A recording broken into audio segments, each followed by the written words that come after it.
Hey, I want to welcome everyone to today's virtual town hall presentation. We're going to be discussing and focus on TransTech's admission and cultural transformation, which is currently taking place inside our admissions function. This presentation will build on the issues that we identified in Assessment 4. It will also work toward the policies in which we developed in Assessment 5. The central message is that our admissions culture must become more consistent, accountable, cooperative, and student-centered through clear workflow accountability policies and stronger leadership communication. So we'll be touching on that throughout today's virtual town hall. So in our opening, we talked about a few things that we were going to focus on in today's town hall message. We didn't get into the specifics. Here are the specific keys that we're going to be focused on. Our purpose, our benefit, our tone, and our outcome, in no particular order. The purpose of this town hall is to create a shared understanding of the change, not just announce a new rule. The issue has been inconsistent adaptation. The structured admissions workflow right now and in prior times in the Atlanta market has been slowed. It's been slowed because of multiple things. Could be purpose, could be the benefit, could be the tone, but we do know the outcomes have been affected. This affects students, admissions, site leaders, operation, and senior leadership. The benefit of this change is a more reliable student experience and a more transparent performance model. Arminkus, Harris, and Mossholder explained that change readiness requires employees to understand the need for change and believe the organization has the capability to execute that change. Werner also described readiness as a shared psychological state, meaning the whole team must understand, commit, and believe in the change together. And that's what you have currently going on in our workforce at the Atlanta site.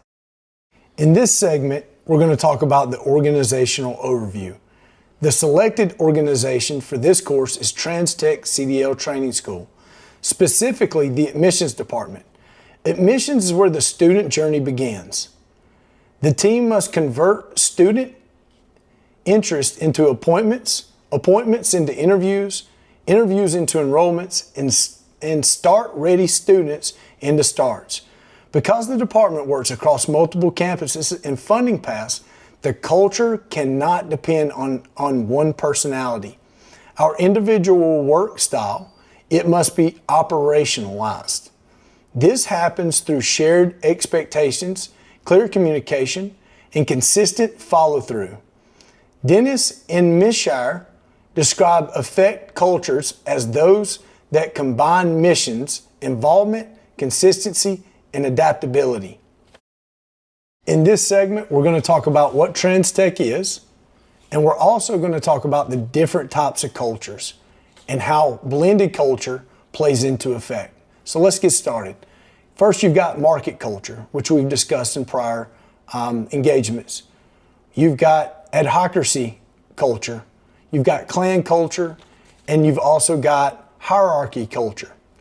Using the competitive value framework, TransTech's admissions displays a blended culture. The strongest current element are market culture and hierarchy culture. Market culture shows up through enrollment goals, urgency, competitiveness, and accountability. Hierarchy culture shows up through process, documentation, compliance, and structure. However, the best version of this culture must also include clan culture through coaching and team cohesion and adhocracy through innovations such as CRM texting, new tracking systems, and new pathways for employer partnerships. These are very critical to the growth strategy of TransTech. The issues that we've been able to identify, some team members follow the full process consistently, others operate from habit and or preference. Uneven adaptation creates conflict between performance expectations and daily execution. Inconsistent documentation creates blind spots in CRM reporting, follow-up, and student readiness. The risk is not only missed enrollments, it's cultural drift away from the accountability in the service. So some of the things that we're going to talk about are the issues that we've been able to identify an assessment for. So inconsistency adaptation of the structured admissions workflow. This includes inconsistency use of CRM, as discussed, inconsistent follow-up documentation, uneven commitment to KPIs, reporting and varying levels of readiness. Communication between admissions and operation. The problem is not simply individuals underperforming. It's the cultural risk because repetitive, inconsistent teaching the organization what is actually tolerated. That's the key. You know, when we have these bad models or we fail to carry out because, you know, we're working off a preference, it hurts our performance. Mainly because it's a risk to the culture, right? So it is a cultural risk because repetitive inconsistency teaches the organization what it's actually willing to tolerate. The workflow is optional in practice, then accountability becomes optional altogether. That's not what we want to happen. In this segment, we're going to talk about stakeholders' impact and how the issue affects internal and external stakeholders. The stakeholder impact is broad. Admissions representatives are affected because inconsistent expectation creates stress and frustration and fractures in their daily operations. Operation teams are affected because student readiness gaps show up at the start line, not always at the enrollment stage. Senior leadership is affected because forecasting and performance data becomes unclear. When this happens, students and internal partners are affected because they may receive inconsistent communication about funding, documentation class starts, or preparation requirements. This town hall must speak to all of those groups and show how the proposed policies benefit each stakeholder. In this segment, we're going to discuss organizational theory, supporting the solution. The proposed resolution is supported by 3 scholarly foundations. First, organizational readiness for change. It explains why the team needs clarity, commitment, and confidence before execution improves. Second, the competitive values framework explains why the culture can be only results-driven or cannot be only results-driven. It must also include structure, collaboration, innovation. Third, team effectiveness research shows that high-performing teams use shared mental models, communication, feedback, and coordination. Therefore, the policy must do more than punish noncompliance. It must clarify expectations, support coaching, and create reliable routines for execution. Policies being implemented. In this segment, we will discuss what policies mean, how they're being implemented, but most importantly, how we carry out our business. The policies being put into place is the admissions workflow, accountability policy. The purpose is move the department from information expectation to visual standard. This policy applies to CRM documentation, call and text activity tracking, contact attempts, appointment setting, interview enrollment follow-up, student readiness, and escalation. Acceptable behavior is consistent use of the workflow. Unacceptable behavior is bypassing the workflow altogether. Failing to document student activity, not communicating readiness issues, or repeatedly missing agreed standards without communicating barriers. Consequences begin with coaching, but can move to documented correction in performance actions when behavior does not improve. In this segment, we're going to discuss cooperation as the operating model, how the solution improves internal and cross-team teamwork. Cooperation is a major part of the solution. Admissions cannot operate on an island. A student may come through admissions, but the student experience also touches funding, operations, campus leadership, instructors, employer partners. The policies that we create should have shared operating model. For example, when admissions documents where the student is in the process and communicates barriers earlier. Operations can plan capacity. Funding partners can resolve documented gaps. And leadership can remove barriers. Kozlowski and Ilgens work supports by showing that the team effectiveness depends on coordination, shared mental models, and feedback. In this segment, we're going to talk about innovation as the change engine, process, tools that make the policy workflow all come together. Innovation is necessary because policy alone does not create behavioral change. The department needs tools and routines that make the right behaviors easy to repeat. The innovation includes better CRM visibility, more consistent KPI rhythm, structured red zone reviews, daily huddles, team huddles, and communication methods that preserve the students' records. These innovations were developed because the department needs consistency across representative sites and student pathways. The impact is better visibility, faster coaching, fewer missed handoffs, and stronger accountability.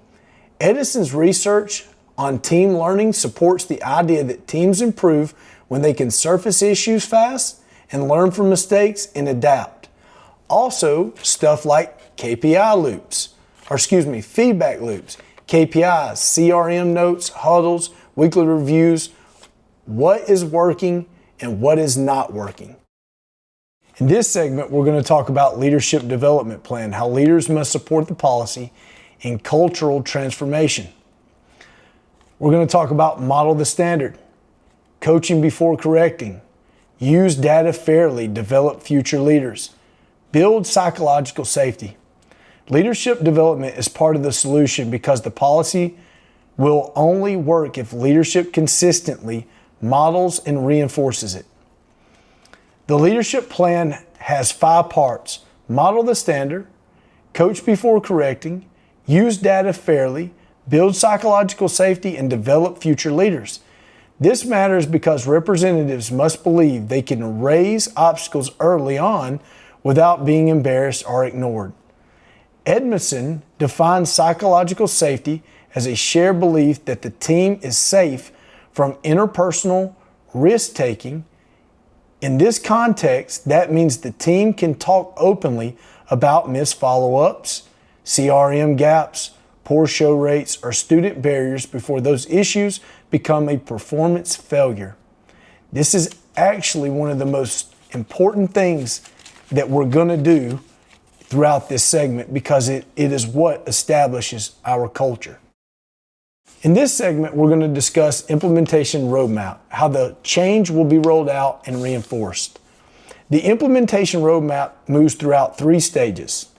First is alignment. The town hall introduces the policies, clarifies the reason for the change, and ensures leaders are collaborated. Second, adopt. The team uses daily scorecards, CRM audits, coaching conversation, and escalation channels.